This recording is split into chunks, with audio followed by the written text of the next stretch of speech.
શિયાળાની ઋતુ ચાલી રહી છે। સવારના સમયે ઠંડી હોય છે ને તેવામાં શાળામાં જતા વિદ્યાર્થીઓને સમયમાં થોડીક રાહત આપવામાં આવે તેવી રજૂઆત કરવા માટે ધારાશાસ્ત્રી ભાવિન વ્યાસ પહોંચ્યા હતા જિલ્લા શિક્ષણ અધિકારીની કચેરી ખાતે।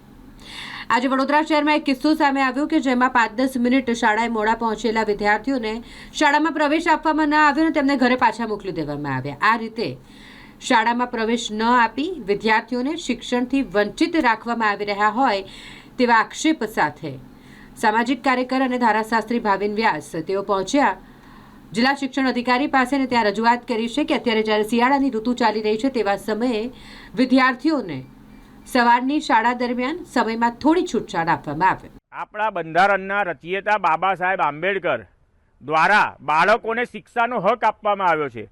આ શાળા સંચાલકો જે માલે તુજારો છે, જેમને સરકારી જમીન પર આ 1 રૂપિયાના ભાડા પટ્ટે મોટાભાગની શાળા વડોદરાની આપેલી છે, શિક્ષણ માફિયા બની ગયા છે। કેમ કે માફિયા કોઈને ગાંઠતા નથી, એમને કોઈનો ડર નથી હોતો, એટલે આ શાળા સંચાલકોના ડીઈઓને ગાંઠે છે, એના સરકારને ગાંઠે છે, એના શિક્ષણ મંત્રીને ગાંઠે છે। શિયાળાની કડકડતી ઠંડીમાં 2-5 મિનિટ કોઈ વિદ્યાર્થી કે વિદ્યાર્થીની મોડી આવે માસૂમ ભૂલકાઓ તો ગેટ બંધ કરી દે છે અને હળધૂત કરીને કાઢી મૂકે છે। આજે મહારાણી સ્કૂલનો બનાવ બન્યો છે અને 15 દિવસથી અલગ અલગ સ્કૂલની ફરિયાદ આવે છે। જો આ શિક્ષણ માફિયા શાળા સંચાલકો આજથી સુધરી નહીં જાય તો શાળાઓમાં હલ્લાબોલ કરવામાં આવશે। અને ડીઈઓ સાહેબને પણ કહું છું કે પરિપત્ર જાહેર કરો આજે ને આજે કે 15-20 મિનિટ કોઈ વિદ્યાર્થી મોડું આવે તો પ્રવેશ મળવો જોઈએ। આ શિક્ષાનો અધિકાર છે, રાઇટ ટુ એજ્યુકેશન, અને શિક્ષાનો અધિકાર ભારત સરકારે નહીં પરંતુ ભારતના બંધારણમાં બાબા સાહેબે આપેલો છે। આ બાબા સાહેબનું અપમાન થાય છે અને અમે નહીં થવા દઈએ। માસૂમ બાળકોને શિક્ષાના હકથી વંચિત રાખવા એ ગુનાહિત કૃત્ય છે અને એ ગુનાહિત કૃત્યનો પણ જડબાતોડ કાયદેની ભાષામાં જવાબ મળશે અને શાળાએ હલ્લાબોલ પણ થશે। એટલે આ માફિયા પૈસાના જોરે સરકારી જમીન 1 રૂપિયાના ભાડા પટ્ટે 99 વર્ષે લઈને ભાડું પણ કોર્પોરેશનમાં નથી જમા કરાવતા। કેટલાય સારા કોર્પોરેટરે સભામાં પણ રજૂઆત કરી છે।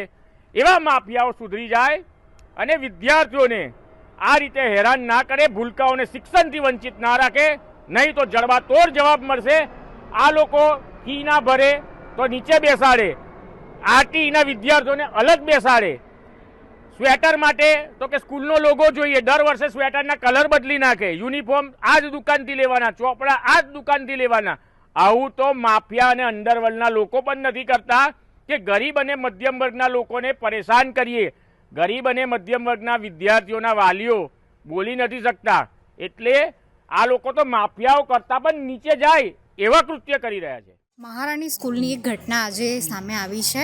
હવે એવું છે કે ભારતના બંધારણ અનુસાર રાઇટ ટુ એજ્યુકેશન એક્ટ અનુસાર દરેક વિદ્યાર્થીને શિક્ષણનો અધિકાર છે।